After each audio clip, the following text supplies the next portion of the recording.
I remember my first few experiences that I had when I went into the Army.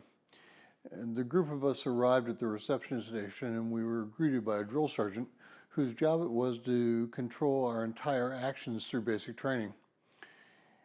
He told us what to do and when to do it. And if we didn't seem to know how to do it or get it done, he would show us. But the thing I remember most about him was that he was our protector.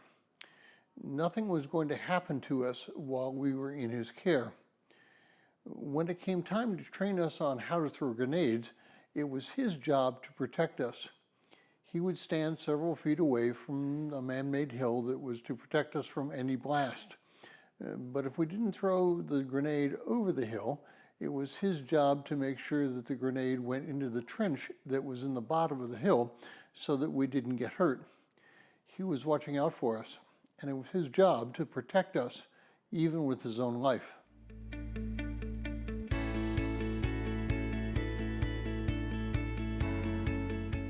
Well, if you're joining us in reading through this 6-month reading plan through the book of Psalms, today's reading is Psalm 91, verses 1 through 6, and I encourage you to read that passage.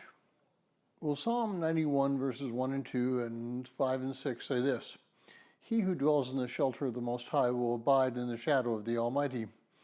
I will say to the Lord, my refuge and my fortress, my God, in whom I trust."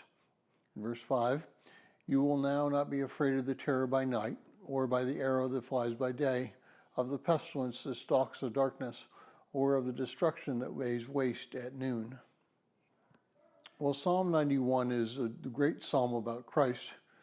We cannot be sure who penned the psalm, but it was one of those who had a relationship with God that was dynamic and extremely active.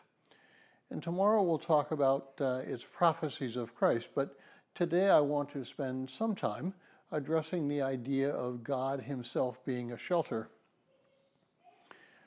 There are many stories about a group of men called the Desert Fathers.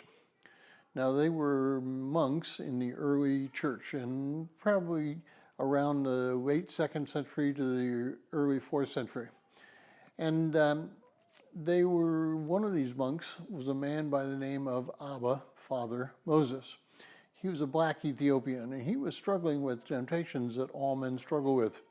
However, he had lived such a debauched life before turning to Christ and becoming a monk that for him it was a fierce, fierce battle.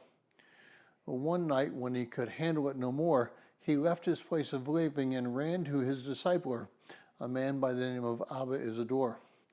Well, Isidore confronted the frustrated Moses and told him to look to the west and tell him what he saw. And Moses told him he saw demons thrashing and ready to attack. And then Abba Isidore told him to look to the east and tell him what he saw. And Abba Moses responded that there were myriads of angels in battle gear. Well, Abba Isidore reminded Abba Moses that it was God who was prepared to fight his battles, and that he should allow that to occur and not worry about it any longer. Well, Moses returned to his room and finally fell asleep. Now, the first part of this psalm tells us that it is God who will help us and protect us if we are just willing to repent and to allow it. Our fighting the demons through our own strength only works to the benefit of the demons. And if you would like a PDF copy of this entire reading plan, please send an email to phineasjacobus@runningtohim.net.